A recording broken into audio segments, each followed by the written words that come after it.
CM Yogi Adityanath आज B-pack सदस्यता महाअभियान की शुरुआत करने वाले हैं। ये अभियान आज से 30 सितंबर तक चलेगा और इस कार्यक्रम का आयोजन सीएम आवास पर सुबह 9:30 पर होगा।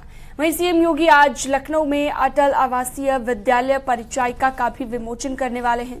सीएम यहां पर छात्र छात्राओं को एडमिशन किट बांटेंगे और संवाद भी करेंगे।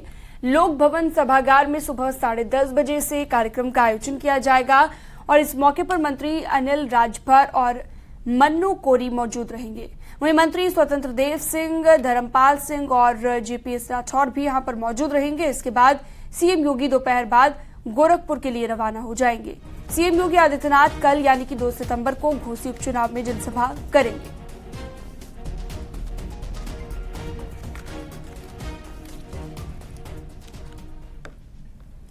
लखनऊ से खबर मिल रही है, सीएम योगी ने की समीक्षा। यूपी ग्रीन हाइड्रोजन नीति 2023 की समीक्षा की है।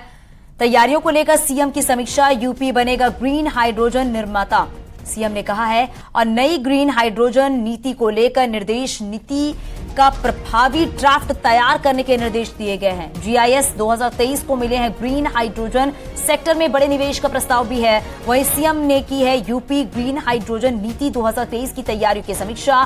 सीएम का निर्देश, नई नीति तैयार करने में ले ग्रीन हाइड्रोजन क्षेत्र के स्टेक होल्डर से सुझाव। ग्रीन हाइड्रोजन के लिए नदियों के पानी के उपाय के लिए उपयोग के लिए तैयार करे रिजर्व वाटर, ये सीएम ने कहा है।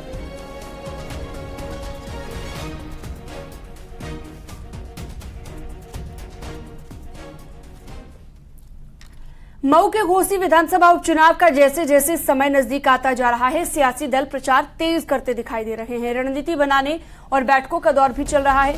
घोसी उपचुनाव को लेकर आज एनडीए नेताओं की बड़ी बैठक होने वाली है, जिसमें जीत के लिए रणनीति बनाई जाएगी। और इस बैठक में डिप्टी सीएम केशव प्रसाद मौर्य, ब्रिजेश पाठक और मंत्री ए.के. शर्मा, दयाशंकर सिंह, सुभाषपा नेता अनिल राजभर, दानिश आजाद, ओम प्रकाश राजभर और संजय निषाद भी मौजूद रहेंगे। इस बैठक में मुख्यमंत्री योगी आदित्यनाथ के कार्यक्रम की तैयारी को लेकर भी चर्चा की जाएगी। समाजवादी पार्टी की तरफ से शिवपाल यादव समेत कई पूर्व मंत्री मऊ में घोसी विधानसभा क्षेत्र में कार्यकर्ताओं के साथ बैठक करेंगे।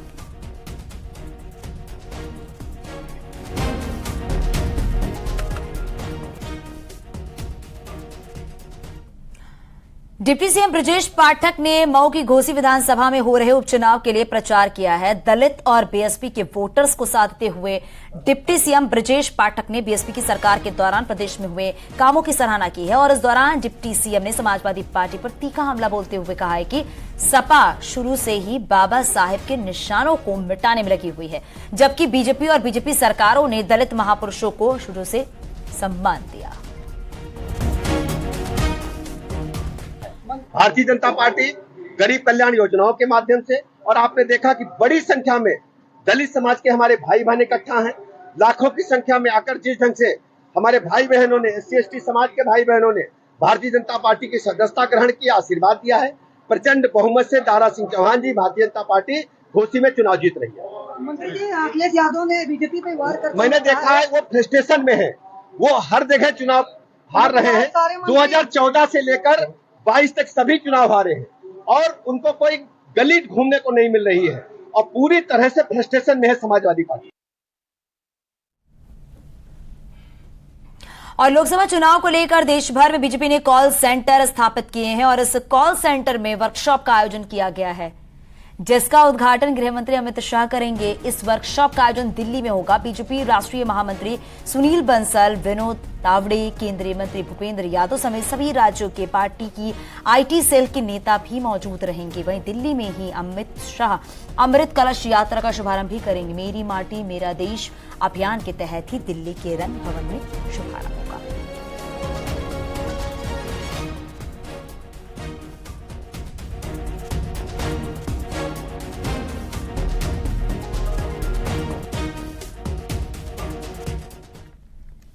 और संसद का विशेष सत्र 18 सितंबर से 22 सितंबर तक बुलाया गया है। संसदीय कार्य मंत्री प्रहलाद जोशी ने ट्वीट कर इसकी जानकारी दी है।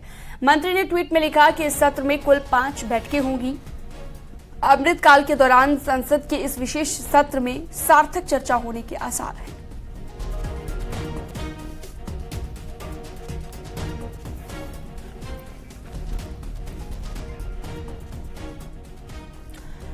इंडिया गठबंधन की मुंबई में बैठक का दूसरा दिन है। यूपी से अखिलेश यादव, अपना दल कमीराबादी की अध्यक्ष कृष्णा पटेल और आरएलडी चीफ जयंत चौधरी बैठक में शिरकत कर रहे हैं। आज की बैठक में एक संयोजक बनाए जाने की चर्चा है। वहीं गठबंधन अपना लोगो भी जारी कर सकती है और कई ऐसे अहम मुद्दे हैं जिन पर चर्चा होगी। और अगले साल होने वाले लोकसभा चुनाव के लिए विपक्षी गठबंधन मोदी सरकार को सत्ता से हटाने के लिए एकजुट हो रही है और रणनीति बना रही है।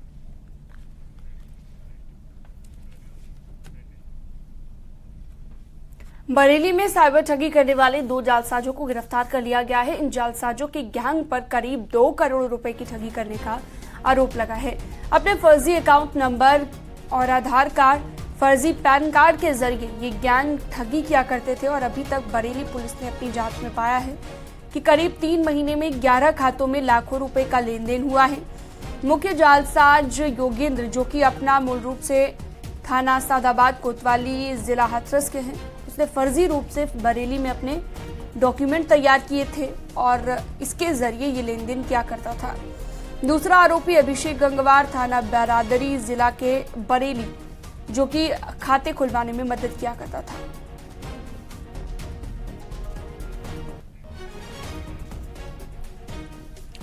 ताजनगरी आगरा में एक दिल दहला देने वाला हादसा सामने आया है। हादसा आगरा के ग्वालियर हाईवे पर हुआ है। हाईवे पर एक ट्रक तेज रफ्तार से जा रहा था, तभी उसने एक कार को अपनी चपेट में ले लिया और कार में पति पत्नी और 2 बच्चे भी सवार थे। और इतना ही नहीं, ट्रक ड्राइवर और कंडक्टर को हिरासत में ले लिया गया है। ट्रक ने कार को अपनी चपेट में लेकर लगभग 300 मीटर तक घसीटते हुए आगे ले गए और इस हादसे में पति पत्नी के साथ बच्चे गंभीर रूप से घायल हो गए हैं। घायलों को इलाज के लिए अस्पताल में भर्ती कराया गया है। अब ट्रक और कार का एक्सीडेंट का जो सीसीटीवी फुटेज है वो सामने आया है, जो कि सोशल मीडिया में जमकर वायरल हो रहा है।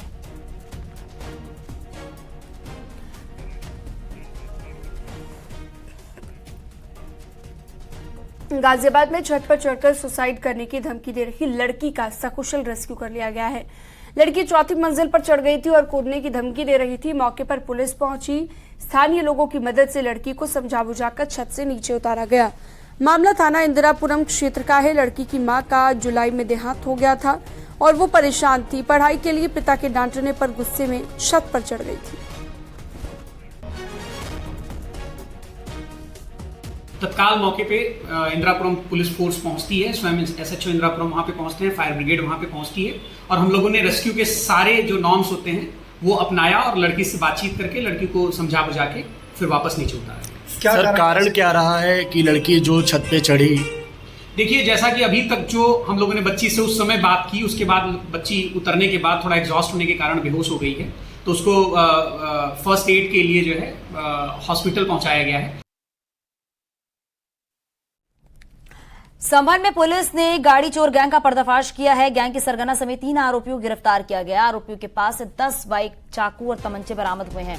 असमौली पुलिस की गिरफ्त में आया असद 10,000 का इनामी और ये गैंग दिल्ली, एनसीआर और आसपास के जिलों में सक्रिय था। इस प्रकार इस टोटल गैंग के 4 सदस्य अभी तक गिरफ्तार हो गए हैं और टोटल कुल मिला के 16 मोटरसाइकिलों की बरामदगी हो गई है। गिरफ्तार किए गए अभियुक्त फैजल, असद और तंजीम को जेल भेजा जा रहा है और इनके विरुद्ध कठोर विधिक कार्रवाई प्रचलन में लाई जाएगी। ताजनगरी आगरा में पुलिस का ऑपरेशन क्लीन लगातार जारी है। चेकिंग के दौरान पुलिस की बदमाशों से मुठभेड़ हुई। 3 बदमाशों को पुलिस ने गिरफ्तार कर लिया है। मुठभेड़ ट्रांस यमुना थाना इलाके में हुई है। पुलिस की गिरफ्त में आए 2 बदमाश आगरा और हमीरपुर के रहने वाले थे। पुलिस ने बदमाशों के पास से अवैध तमंचा, जिंदा कारतूस और बाइक बरामद कर ली है। और सभी अभियुक्तों को सुसंगत धाराओं में अभियोग पंजीकृत करके माननीय न्यायालय के समक्ष प्रस्तुत किया जा रहा है। इनका एक और साथी जो मास्टरमाइंड है वो फरार है, अनिल नाम का व्यक्ति है। बहुत जल्दी उसको भी गिरफ्तार किया जाएगा और आवश्यक विधिक कार्रवाई की जाएगी। लखनऊ में एक तेज रफ्तार कार पलट गई है। कार में सवार महिलाएं और बच्चों को हल्की चोट आई है। हादसा शहीद पथ पर हुआ है, जिसकी तस्वीरें आप अपने टीवी स्क्रीन पर देख रहे हैं। तेज रफ्तार के कहर की वजह से जो ये कार है वो पलट गई है और यह हादसा लखनऊ के शहीद पथ पर हुई है, जहां पर महिलाओं और बच्चों को हल्की चोट भी आई है। तो रफ्तार के कहर की वजह से ये कार पलट गई है और जो महिलाएं और बच्चे थे वो घायल हुए हैं, उन्हें हल्की चोट आई है। और ये शहीद पथ हाईवे की तस्वीरें आप देख रहे हैं। लखनऊ से तस्वीर सामने आई है जहां पर तेज रफ्तार की वजह से ये कार पलटी है। बताया जा रहा है कि जो बच्चे थे, इसमें जो महिलाएं थी, उनको हल्की चोटें आई हैं।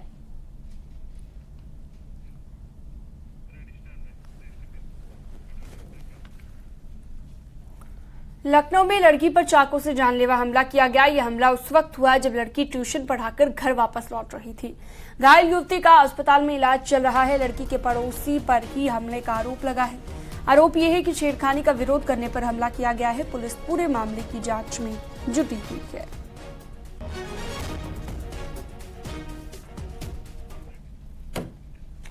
हरदोई में शराब के नशे में एक लड़के ने नदी में कूदने का हाई वोल्टेज ड्रामा किया है। मौके पर मौजूद लोग लड़के को समझाते रहे। लड़का 5,000 रुपए की मांग कर रहा था। पाली की गर्रा पुल पर यह हाई वोल्टेज ड्रामा काफी देर तक चलता रहा और इस ड्रामे का जो वीडियो है वो सोशल मीडिया पर वायरल हो रहा है। मौके पर पुलिस ने शराबी लड़के को समझाया, बुझाया और उसके बाद अपने साथ ले गया। आपको बताते चले, लड़का पाली थाना इलाके के सरैया सैफ का रहने वाला बताया जा रहा है।